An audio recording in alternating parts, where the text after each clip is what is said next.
of the people here in the room that when we've done these events in the past, I've always kind of known what people are going to say.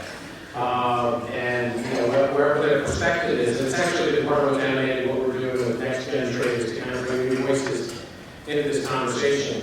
Josh Monster has been kind enough to have participated in the panels before, and Bhatia as well. We're also trying to bring some new voices to this, and I'm absolutely thrilled for this next panel. I honestly don't know what most of them are going to say. I'd like to get a preview from a couple of them, some different takes they're going to have on the future global economy.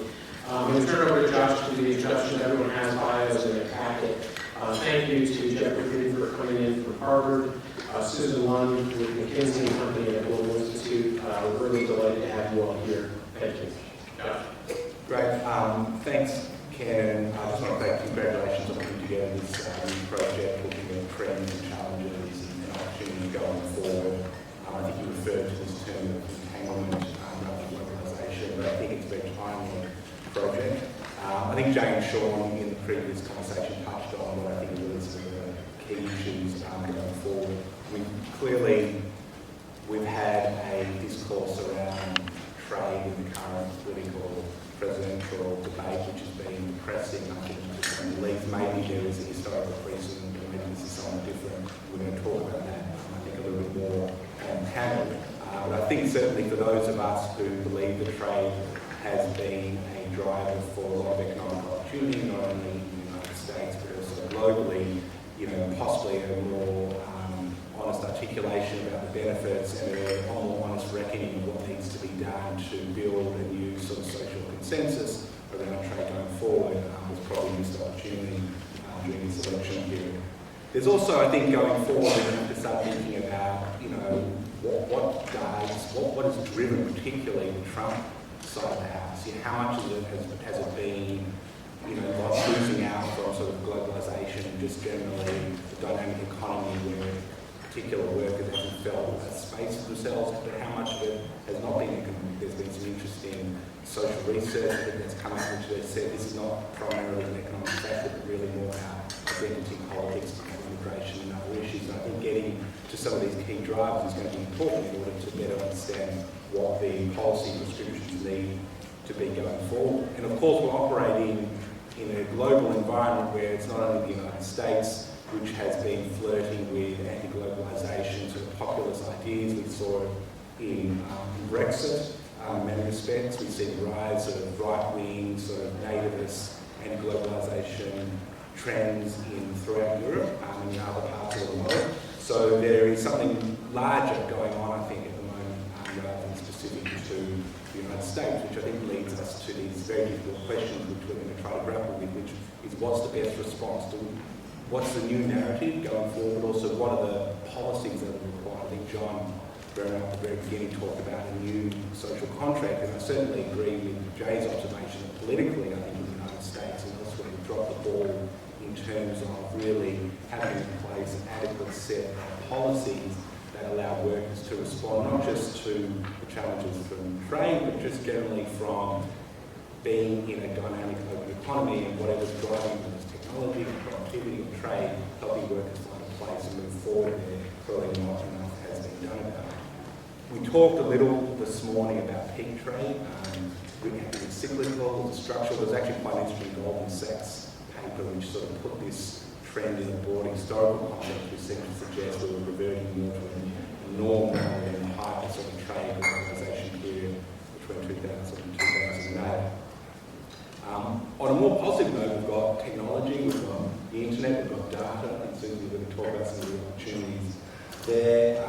We're seeing, opportunities for economies to embrace these technologies, whether it's big data, Internet of Things, additive manufacturing. This is also having an impact on how we think about trade, how we think about opportunities for businesses, large but increasingly also small, to engage in the global economy in ways that was not previously possible, but at the same time we're dealing with a trading system that has been essentially set up to move bits and not parts across borders. And so we have structural and policy challenges in that front as well. All the bios are in your packets, so I'm not going to go through them. Very briefly, we're going to sort of go down the line here. We're going to start with Jeff Frieden, who's at Harvard, is going to lead a discussion on historical context of trade, how we better understand where we've been and where we're going. Susan from McKinsey Institute is going to speak about some of the economic and technological trends and how we think from that perspective about the future direction of trade. And Aaron Bhatia from GE is going to give us a business perspective about trade policy, and what the future direction of that's going to look like. Thanks, Josh. Well, we're here, I think, because we're worried about the future of an open international economy. And I guess I want to point out, to start with, that we've been here before. That is, for decades before 1914, the world economy was very tightly integrated. On some dimensions, even more tightly integrated than it is today. Trade, international capital movements, international finance, certainly in that period, immigration was much more open than it is today. And the world was tied together on a monetary standard, the gold standard, that we don't have today. So this was an experience for decades and decades before 1914 of an open world economy that in fact worked extraordinarily well. It led to very high rates of economic growth. In fact, the world economy grew more in those 75 years than it had in the previous 750. There was convergence, as we'd call it today. Poor countries caught up with middle-income countries, middle-income countries caught up with rich countries. There were, of course, problems. The principal problem was that the rich countries, largely of Europe, were flooded with cheap products coming in from rapidly developing countries that were displacing producers and causing social and political unrest. Those cheap products in the late 19th and early 20th century were largely farm products, and the developing countries they were coming in from were the United States, Canada, Argentina, Brazil, Australia. But it created tremendous dislocation, led to the migration of 100 million Europeans, half of them to other parts of Europe, half of them to the New World. But it was a successful experience, one that virtually all of the world's political economic leaders agreed was desirable and should continue. Nonetheless, it all came crashing down in a matter of a few weeks in 1914. Of course, that was World War I. We didn't expect an open world economy to survive the war. Nonetheless, after the war was over, all of the world's leaders attempted to recreate that open world economy and failed miserably. For 15 years after World War I, treaties, conferences, international organizations, bilateral, multilateral attempts to recreate the classical open economy of the 19th and early 20th century failed, and instead we fell into eventually trade wars, currency wars, and shooting wars. So there may be lessons to learn from this experience. I think the principal lesson that we can draw is that open international economy was sustainable largely because there was political support for it among those who mattered. However, those who mattered in that period were a very small segment of the population. Virtually every country was not democratic by our current standards. Right? Those who were principally hurt by an open international economy in the 19th and early 20th century were largely disenfranchised. Farmers, the middle classes, the working classes either could not vote or could vote only in a minority of cases. In many instances, there was no electoral democracy in the countries in question. So in the 19th and early 20th century, it was relatively easy to sustain economic openness because those who were being hurt by it had little or no political voice. After World War I, everything changed. There was a wave of democratization. Universal suffrage was virtually universal among the industrialized world by 1919, 1920, including female suffrage. And that meant that there were now working class parties and middle class parties and farmer parties, which made it impossible to go back to that classical era. So the political support for globalization, as we would call it today, globalization Mark I, eroded as political voice expanded. And those who were harmed by trade, international capital movements, and other aspects of globalization were able to enter the political arena, and governments couldn't figure out how to respond to the concerns of those who in fact were being harmed by globalization Mark I. So, where do we stand today? Let me first describe some of the trends that we see in popular or political attitudes towards globalization. What do we know about these current trends? Well, the first thing we know is that they began long before the crisis. Those of us who follow public opinion know that starting around 2000 in the United States, opinion began to turn become more and more hostile towards globalization generally and international trade specifically. The Pew Charitable Trust does a survey of usually 47 countries in which they ask about attitudes towards trade, and from 2000 to 2007, the U.S. sank lower and lower and lower in the league tables until finally in 2007 we were the least favorable country towards world trade among the 47 surveyed, displacing the usual champions, the French. This, in some sense, runs against what Jay was saying before. According to Pew, attitudes towards trade are quite hostile. People say they like free trade in general, but when you ask them specific questions about should we allow foreign goods into the country if they cost American jobs, they always say no. So attitudes towards trade have been getting more and more hostile over the last 15 years. It's not just the crisis. The second thing we know about current political trends is it's not just in the United States. This is an international phenomenon. We talked a bit about Brexit. We see it throughout the advanced industrial world and even in some of the emerging markets as well. So, that describes the trends that we observe. How do we explain them? Well, I think that much of the evidence that we see about the United States would go back to what is the fundamental social fact of the U.S. in the last 40 years, which is a deterioration in the income distribution. With some brief pauses in the 90s and in the aughts, income distribution has become increasingly unequal in the U.S. since the early 1970s.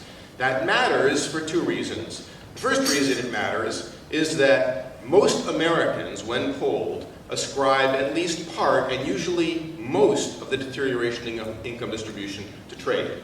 Now, economists, scholars may not agree with that, but from a political standpoint, it doesn't really matter. Sorry, Shay left, but I have to apologize to him. It doesn't really matter what economists think when it comes to public opinion. What matters is that most Americans think that a principal source of the deterioration in income distribution has been globalization. That's the first reason it matters. The second reason it matters is that there is very substantial evidence that support for trade rises with income. That is, that better off Americans are much more favorable to trade than poorer Americans. So the bigger the gap becomes in the U.S., the more hostility grows towards trade. And this is true of other countries as well. Right? What are the political effects? Jay mentioned the Outdoor Dorn and Hansen study on the China shock, where, as you know, they identify commuting districts or essentially metropolitan areas and look at the differential impact of Chinese imports on those areas. That's been looked at politically as well. And we now have a good sense that the areas that are most susceptible to Chinese imports become more polarized politically. That is, if they had been electing moderate Democrats, they now elect more extreme Democrats. If they had been electing moderate Republicans, they now elect more extreme Republicans. We also know that on trade issues, they vote more protectionist. We know, in particular, perhaps most important, that their legislators vote in a more protectionist direction. That is, legislators from districts that are more heavily affected by imports from China, which we can identify, that's why we're talking about China, we can identify econometrically, are much more likely to vote against trade liberalization, against trade agreements with Colombia, with Korea, with other countries. So there is a more or less direct line running from susceptibility to imports from China to political polarization, attitudes among the mass public, and the behavior of legislators. So that's where we stand. What can be done about this? Well, Jay mentioned compensation, the notion that in virtually any picture of the world, one way of dealing with, and in fact the Pareto optimal way of dealing with this, is to have the winners use some of their winnings to compensate the losers, and thereby to loosen or reduce the kinds of political effects that we're seeing, the kind of backlash that we're seeing to globalization. But as you can imagine, there are massive political obstacles to compensating losers. The winners typically don't want to give up any of their winnings in order to compensate losers, and so the politics of this Pareto improvement that Jay referred to are extremely complicated.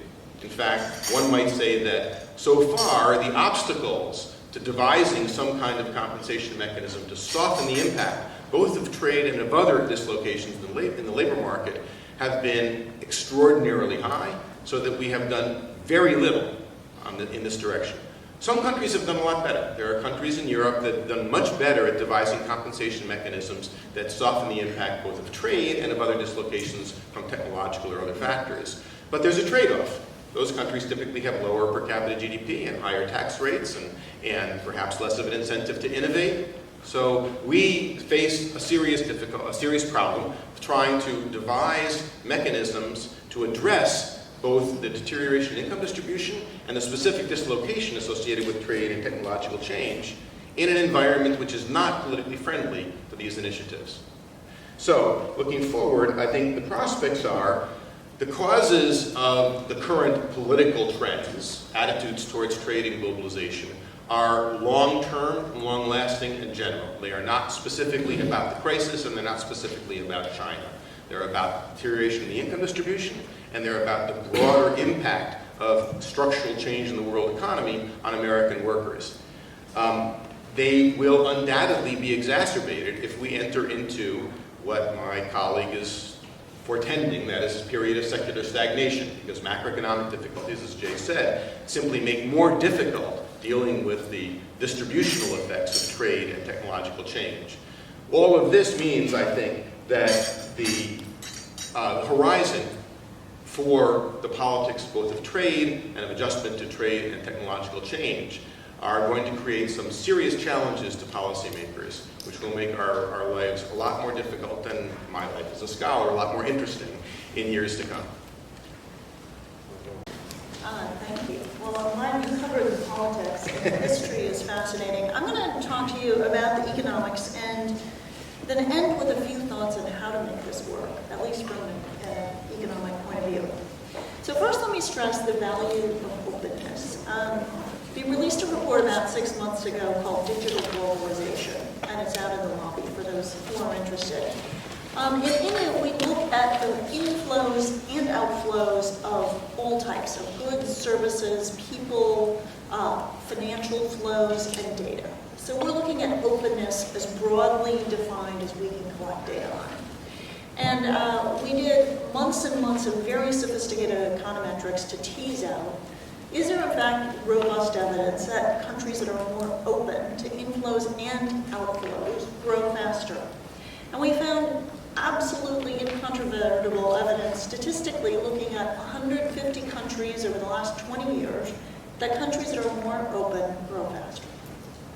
Now this is important because the trade discussion in the last 5 to 10 years, and maybe even longer, has really focused on exports. And it's a simple mathematical summing up of what contributes to GDP to say, yes, if you have net exports, you grow faster. So that's not interesting. But what's interesting is that we were measuring inflows and outflows. So it matters if you import as well as export. And this is really important in the discussion today because this is not a mercantilist zero-sum view of the world. By importing, you get better ideas, you get better inputs, you raise productivity by increasing competition, and we now have several decades of examples around the world of countries that try to wall themselves off from the global economy do more poorly. And China, ironically, while it's grown very fast, we just heard all about overcapacity in steel, overcapacity in many industries. It has soaring debt. Productivity is rising, but from a very low level. So this is a game that has worked very well in moving from an agrarian to a manufacturing society, but that engine is running out of steam and indeed may crash into a wall in a spectacular way. So that's the first thing. And to quantify it, so we essentially can conclude that countries that are more open on all fronts grow faster, and that explains about 10% of global GDP growth compared to a world where countries didn't trade or were open at all. So 10% impact. It's a huge number. That's worth $7.8 trillion as of 2014. Now let's get into the specifics of flows. So Sean, in the last part of this session, alluded to the fact that global goods trade has run out of steam. It's growing more slowly than world GDP and has been since 2010. So at first we thought, well, maybe this is a post-recession financial crisis impact. But now, 6 years on, each year we continue to see it grow more slowly. What is this about? we've looked into this. I think there are three factors. One clearly is lower commodity prices. So gross exports and imports are measured in nominal terms, and the fact that oil and other commodities is so much cheaper explains a portion of it, but not the majority by any stretch of the imagination. Second, part of it is, of course, cyclical. You've got Europe growing at 1.5% per year. You have Japan growing at 0%. You have the US growing at around 2%. So when the world economy grows more slowly, there is less trade. But part of it, we think, is structural. When you look at the last 25 years, what caused global trade to soar, in large part, was the entry of China and other emerging economies into the world trading system. And manufacturing went through enormous shifts as value chains were taken out of being within the country and spread around the world. And so remember that we measure trade in gross exports and imports, and so for a single good, the value of trade can be many times the actual value of the product at the end, because you have inputs created here and shipped there and so on. And this led to this staggering growth in global trade. Now that has played out. Whether or not global supply chains are going to actually shorten and shrink is subject to fierce debate. But what's clear is they probably reached their limit, and we're not going to see continued proliferation of supply chains for sure. And if you're a port operator, a shipping company, this matters a lot, because you had been making very capital-intensive investments predicated on your business growing at 7-8% per year, and now it's growing 1 to 2%, maybe 3%. But for the rest of the world economy, I think that it's not a dire fact, and it doesn't mean globalization is over, because what's replacing it is growth in more data-oriented data flows and service flows. So now the next era of globalization, and hence the title of this report sitting out there, is about digital flows and cross-border data flows. So the world, in fact, is more integrated than ever before, but now we're doing it person to person. We're doing it through platforms like eBay, Alibaba, etc. And this new era is interesting because the last era of globalization, to participate, you essentially had to be a large multinational company like GE. We love GE, but to have the capacity to buy and ship goods in large quantities around the world, you had to be big. But today, you can be small, and increasingly what you're seeing is platforms like Alibaba and eBay allow small companies to suddenly have a free global marketing platform. So on Facebook already, you think of Facebook as something to possibly catch up with friends, but they've got 50 million small and medium-sized enterprise have Facebook pages, and they have fans, not friends. And in data that Facebook shared with us, 38% of the fans of small businesses on Facebook are now cross-border. This is a free built-in marketing platform. And there are all sorts of examples of companies, for instance, on eBay. The average small commercial seller on eBay is selling to 18 other markets off the bat. Doesn't matter if they're sitting in the US, if they're based in Chile, in Argentina, Brazil. This is a global distribution. So it's an interesting time when we know that small businesses are a source of an economic engine in all countries, including this one. They create net employment. And suddenly they're no longer constrained by their local market or even their national market. They can tap into global markets directly.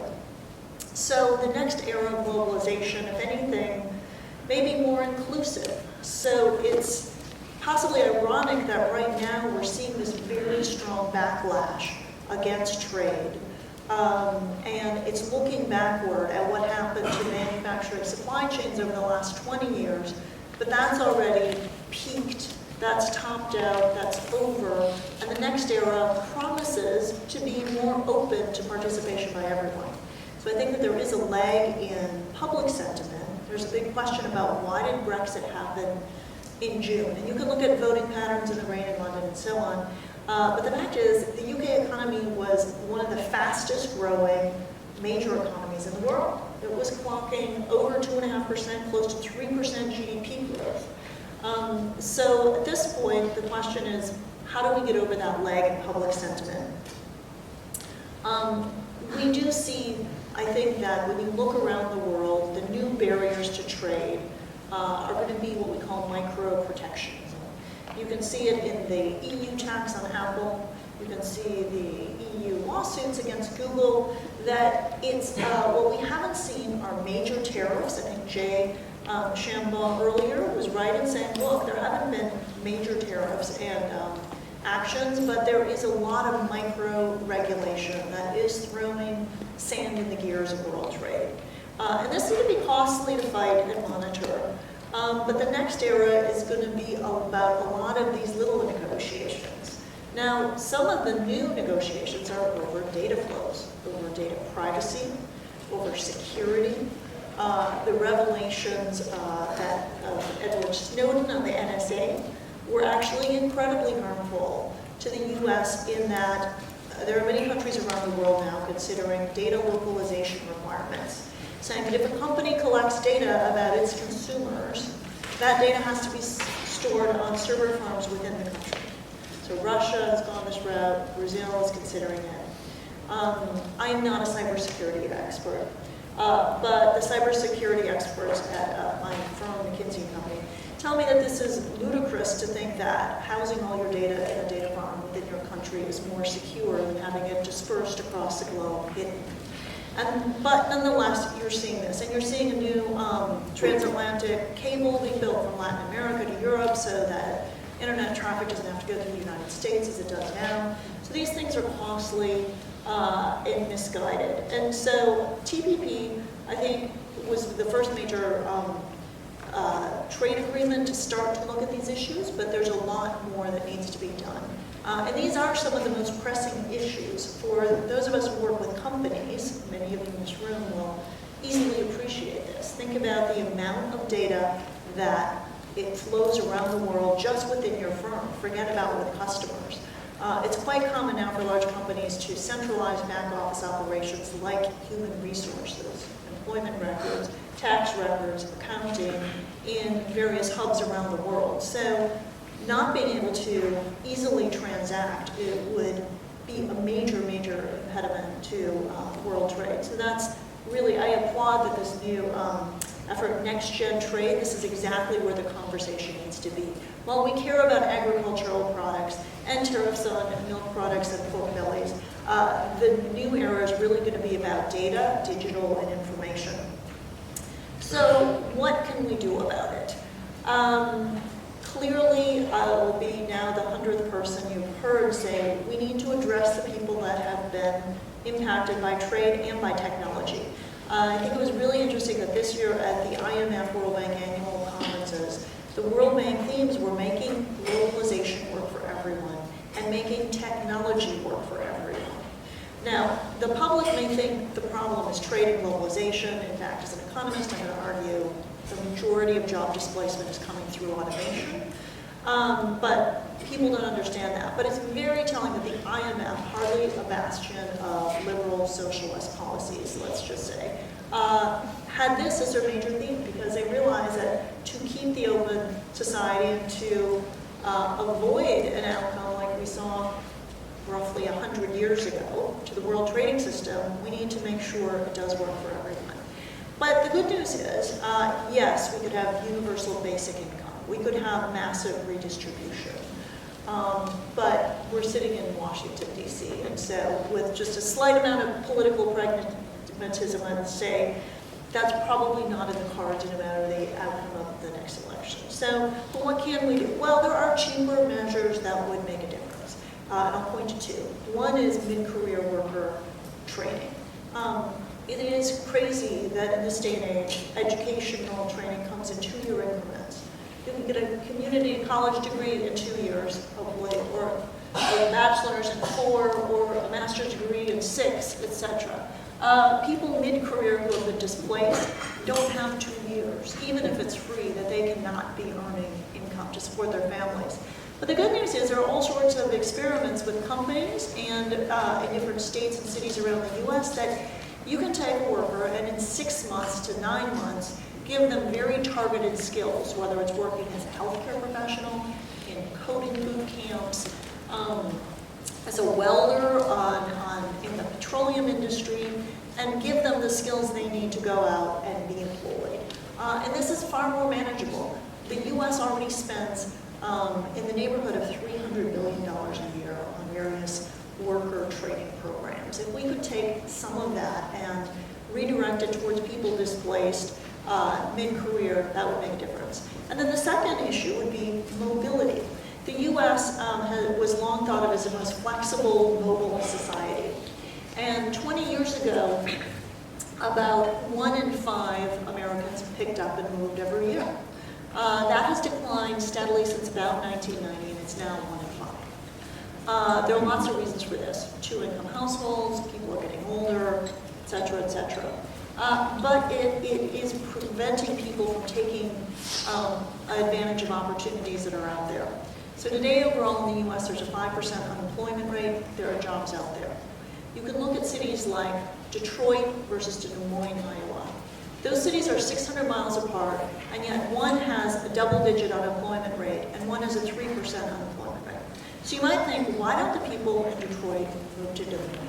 Well, we could think about government subsidies, programs, letting people in Detroit know there are jobs, not even so far away in other cities, but getting Americans more mobile to take advantage of opportunities that are out there would be another very targeted policy that falls short of vast income redistribution that may be achievable. Josh, thanks Ken for putting this together, a great panel. John and Covington, thanks very much for hosting.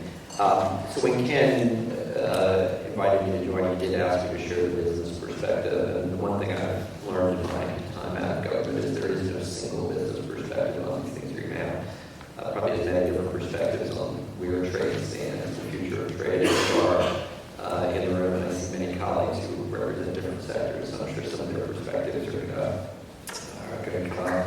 I also warned him that I'm going to be a little, potentially a little controversial and not terribly optimistic. Although at the end, I think I do have a slightly more optimistic tone to strike. But look, first of all, I thought I would talk a little bit about, from at least the vantage point of our company, my company, GE, what do we see going on out in the world today from a commercial perspective? Secondly, what the consequences are of that for globalization and trade. And then finally, what does this mean? If that's the world, what does it mean in terms of where trade policy, the next generation of trade policy needs to focus? And quite frankly, where do the people in this room who spend their time thinking about trade policy, trade lobbyists, and so forth, where they need to focus? So first of all, in terms of what we see around the world, it's pretty much the Hobbesian, nasty, brutish, and short kind of world out there. It is a world of weaker global institutions that we've seen in the lifetime of many of our corporate executives. The growth of populism in every phase, but particularly with respect to international commerce, is probably greater than ever before. A growing distrust of institutions in general, and particularly in that category, growing distrust of big businesses, particularly American headquartered businesses. And you've also got governments increasingly around the world inwardly looking, focused less on creating international regimes that are designed to promote a common global welfare, and much more so focusing on the immediate problems at hand in their own countries.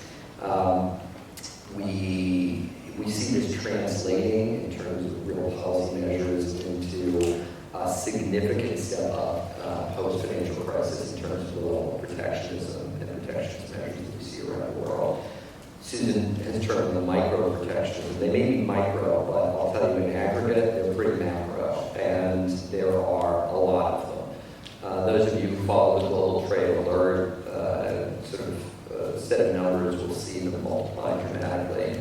I'll tell you the sectors that we operate in terms of forced localization requirements, forced technology transfers, so forth. I think they've taken on not only have they multiplied in terms of their number, their variety, and sort of the intellectual credibility. They seem So we certainly see that out there substantially. We see geopolitics playing a greater role than ever in terms of commercial outcomes. Now, certainly that's true in the spaces that we operate in as a company, which are large infrastructure kinds of projects, but I suspect it's also true in many other sectors as well. So, again, a move away from sort of depoliticized free trade norms and much more toward politics playing a key role. And you see a level of political volatility out there, which magnifies this.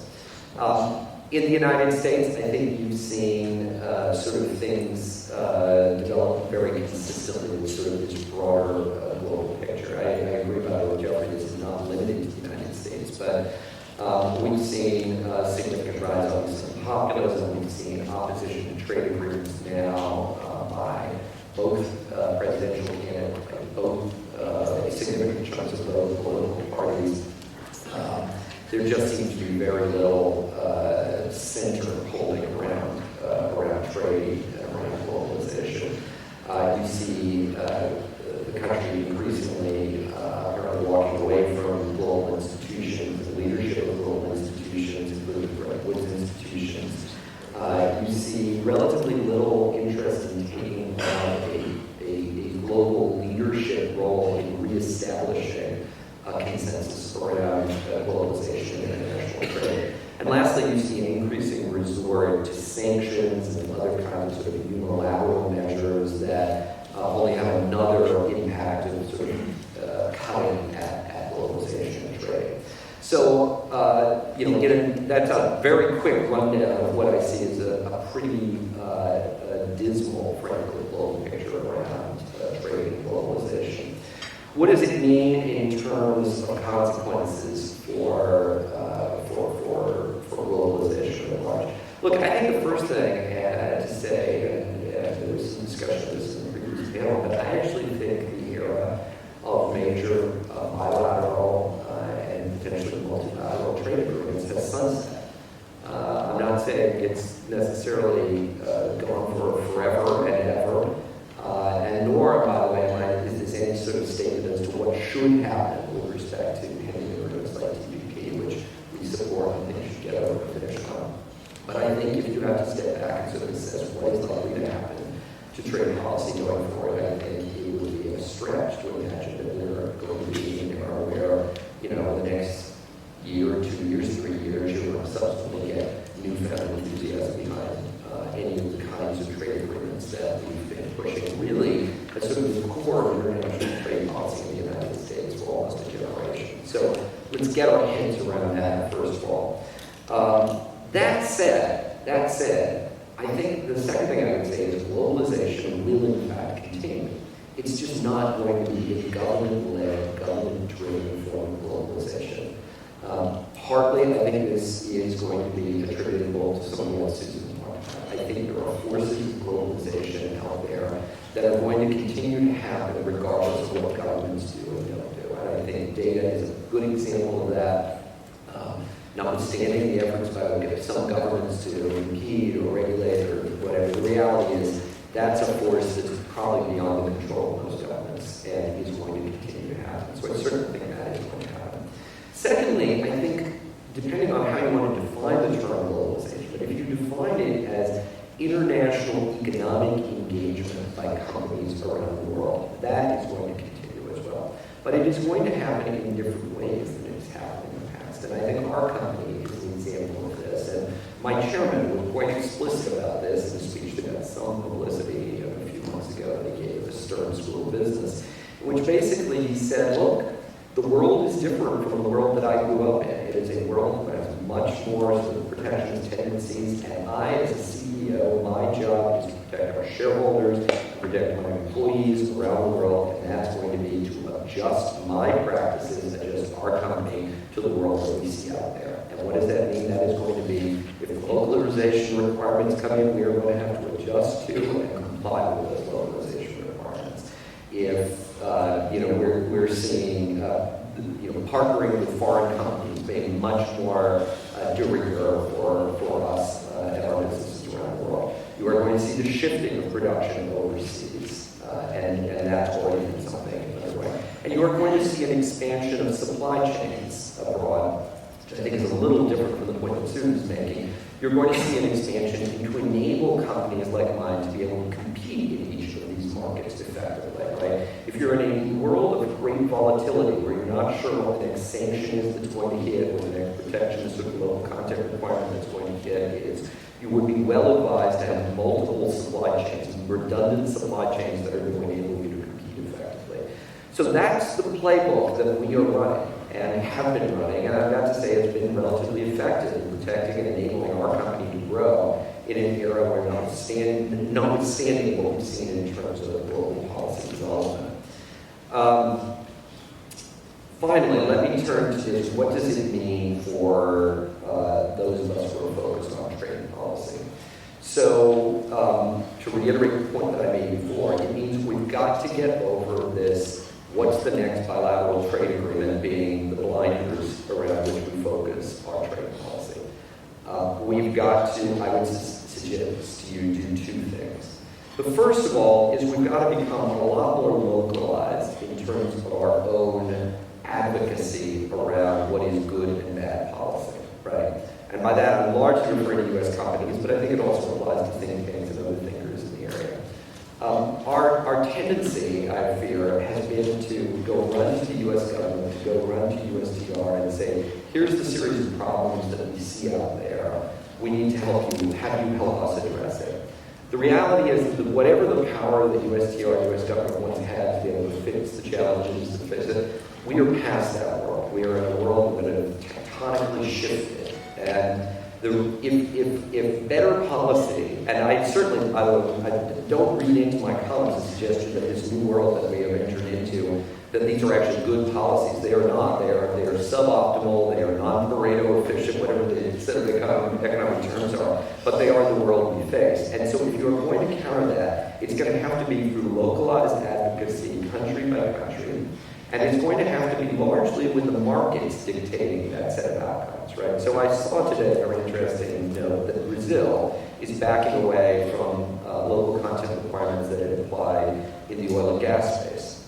I can pretty much assure you that that is not due to any amount of pounding of the table that happened by U.S. trade negotiators. That is due because to the fact that Brazil cannot get foreign investment in to be able to address that core market need unless it fixes that problem.